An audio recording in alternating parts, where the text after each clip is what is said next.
Salam berjumpa kembali Bapak Ibu, saudara-saudari, teman-teman sekalian, sahabat-sahabat yang terkasih.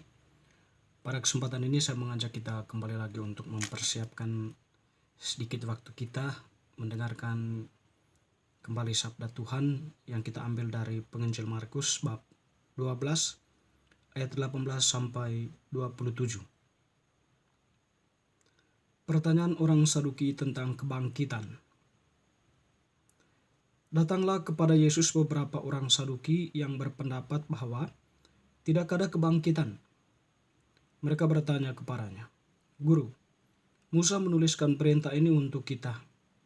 Jika seorang yang mempunyai saudara laki-laki mati dengan meninggalkan seorang istri, tetapi tidak meninggalkan anak, saudaranya harus kawin dengan istrinya itu dan membangkitkan keturunan bagi saudaranya itu. Adalah 7 orang bersaudara. Yang pertama kawin dengan seorang perempuan dan mati dengan tidak meninggalkan keturunan. Lalu yang kedua juga mengawini dia dan mati dengan tidak meninggalkan keturunan. Demikian juga dengan yang ketiga. Dan begitulah seterusnya, ketujuhnya tidak meninggalkan keturunan. Dan akhirnya sesudah mereka semua, perempuan itu pun mati. Pada hari kebangkitan, bila mana mereka bangkit, siapakah yang menjadi suami perempuan itu? Sebab ketujuhnya telah beristrikan dia." Jawab Yesus kepada mereka, "Kamu sesat justru karena kamu tidak mengerti kitab suci maupun kuasa Allah. Sebab apabila orang bangkit dari antara orang mati, orang tidak kawin dan tidak dikawinkan, melainkan hidup seperti malaikat di surga. Dan juga tentang bangkitnya orang-orang mati, tidakkah kamu baca dalam kitab Musa, dalam cerita tentang semak duri, bagaimana bunyi firman Allah kepadanya, 'Akulah Allah Abraham, Allah Ishak, dan Allah Yakub.' Ia bukanlah Allah orang mati, melainkan Allah orang hidup. Kamu benar-benar sesat." Demikianlah sabda Tuhan. Terpujilah Kristus.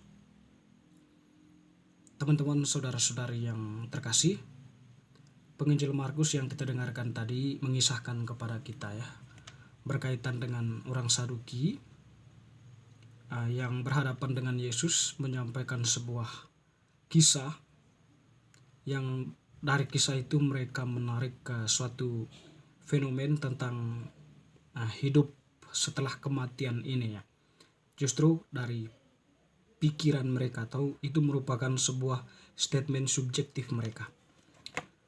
Lalu kemudian kita perlu memahami bahwa orang-orang Saduki ini adalah orang-orang yang tidak percaya akan kebangkitan Jadi pola pikir mereka ini dipengaruhi oleh filsafat yang dimana waktu itu sebuah aliran Stoa dan Epicurus kalau salah Jadi filsafat ini berbicara tentang atau menyampaikan pemikiran bahwa segala sesuatu itu materi dan hancur ditelan usia dan tidak tersisa lagi dan selesailah. Demikian pun manusia. Setelah manusia itu mati, karena manusia itu dianggap sebagai materi, akhirnya dia mati dan tidak akan meninggalkan jejak apapun. Mati seperti materi-materi lainnya, dia bercampur dengan tanah dan lenyap. Jadi tidak ada lagi hidup setelah dia mati Artinya di sini bahwa pemikiran ini berbicara tentang sesuatu pemikiran radikal berkaitan dengan materi bahwa segala sesuatu itu materi, dan oleh karena itu karena tersusun dari materi maka dia akan lenyap seperti materi juga. Dan sekiranya pengaruh dari pemikiran filsafat ini juga berpengaruh cara berpikir dari orang-orang Saduki ini Tentu mungkin saja mereka ini adalah orang-orang pandai yang belajar filsafat juga, bisa jadi seperti itu. Jadi berdasarkan latar belakang pemikiran seperti itu, mereka ingin mencoba Yesus berkaitan dengan mungkin ajaran Yesus berhubungan dengan kehidupan kekal itu Jadi mereka mencoba Yesus dengan mengutip ayat Musa gitu kan. Guru, Musa menuliskan perintah ini. Jika seorang yang mempunyai saudara laki-laki mati dengan meninggalkan seorang istri, tetapi tidak meninggalkan anaknya, saudaranya harus kawin dengan istrinya itu untuk membangkitkan keturunan bagi saudaranya. Jadi pendasaran mereka adalah kitab Musa. Tapi sebenarnya itu hanya sebuah sebuah ilustrasi mereka untuk mencoba Yesus. Lalu mereka mengangkat sebuah fenomen ya, atau kisah atau cerita bisa jadi ya, itu di mana seorang perempuan ya menikahi 7 laki-laki ya bersaudara ya, tidak meninggalkan keturunan. Yang pertama mati, lalu menikah, yang kedua menikah perempuan itu mati juga, sampai seterusnya sampai yang ketujuh, dan pada akhirnya perempuan itu pun mati ya. Nah, persoalan mereka sekarang ketika terjadi kebangkitan ya, siapakah dari ketujuh saudara itu akan menikah dengan perempuan itu? Pola pikir mereka nampak sekali di situ, pola pikir yang terbawa atau pola pikir masih berada di dalam konsep logika manusia saat ini ya.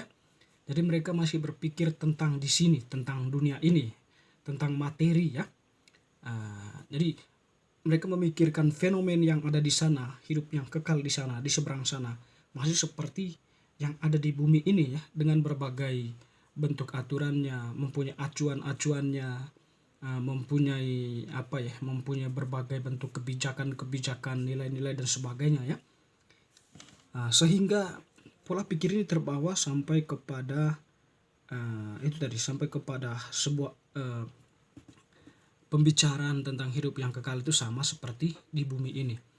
Makanya kemudian Yesus menjawab pernyataan mereka itu. Yesus pertama-tama mengeluarkan pernyataan, kamu sesat. Bagaimana dikatakan tadi dalam penginjil Markus ini ya, kamu sesat, justru karena kamu tidak mengerti kitab suci maupun kuasa Allah.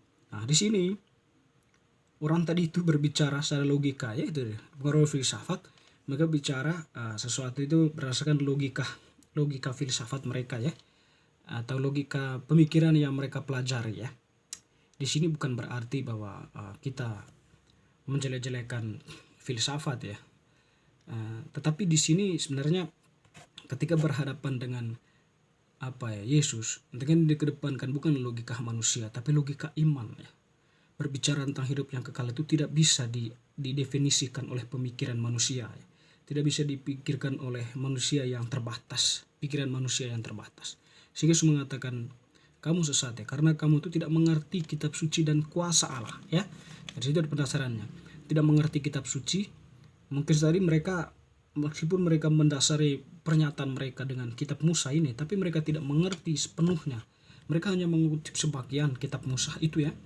Jadi seperti itu.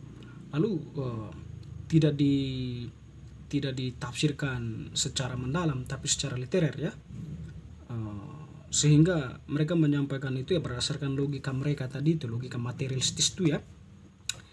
Sehingga Yesus mengeluarkan pernyataan itu ya sebagai awal dari pernyataannya menjawab pertanyaan mereka. Kalau berkaitan dengan kuasa Allah itu tidak ada manusia yang bisa mengerti kuasa Allah, karya Allah itu ya. Allah berkarya tidak bisa dipahami oleh manusia, yang tidak bisa dimengerti oleh manusia. Allah menjadi manusia, itulah karya Allah. Allah melakukan mati di salib lalu bangkit ya, kita tidak bisa paham. Itulah karya Allah. Kalau kita hanya berhenti pada salib ya, kita hanya berpikir logika kita yang terbatas ya. Allah setelah itu bangkit. Nah, itulah karya Allah yang tidak kita bisa mengerti. Berkaitan Allah Tritunggal ya. Ya, Allah itu ya tidak bisa dipahami oleh logika kita manusia. Kita sebagai manusia merefleksikan ya apa yang terjadi, karya 3 pribadi itu berkarya itu ya. Kita bisa refleksikan saja, merenungkannya, atau kita bisa memahaminya dari kitab suci. Itu pun bukan secara kaku ya, tapi refleksi yang kita angkat dari kitab suci itu sendiri ya. Dan teman-teman saudara-saudari yang terkasih, Yesus mengatakan bahwa kalau kamu mati, bahwa hidup yang kekal itu bukan lagi seperti hidup di dunia ini. Kamu hidup seperti malaikat, di mana kamu berada di dalam lingkaran Allah, lingkaran kuasa Allah ya. Tidak lagi kawin dan dikawinkan, tidak lagi makan mungkin seperti itu ya. Lo tidak lagi memikirkan tentang hidup ya, tidak memikirkan lagi tentang hal-hal duniawi ini.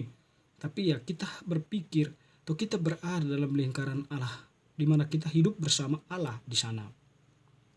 Dengan demikian ya, Yesus pun mengatakan tentang kebangkitan orang-orang mati. Tidakkah kamu baca dalam kitab Musa ya, bahwa Allah ketika dia berfirman kepada akulah Allah Abraham, Allah Ishak. Ia bukan Allah orang mati, melainkan Allah orang hidup. Dengan demikian, kebangkitan itu adalah sebuah hidup yang baru di dalam Allah.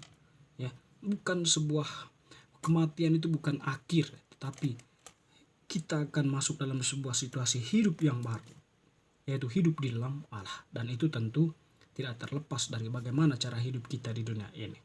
Teman-teman saudara-saudari yang terkasih, semoga bacaan hari ini semakin meneguhkan iman kita tentang kebangkitan. Amin.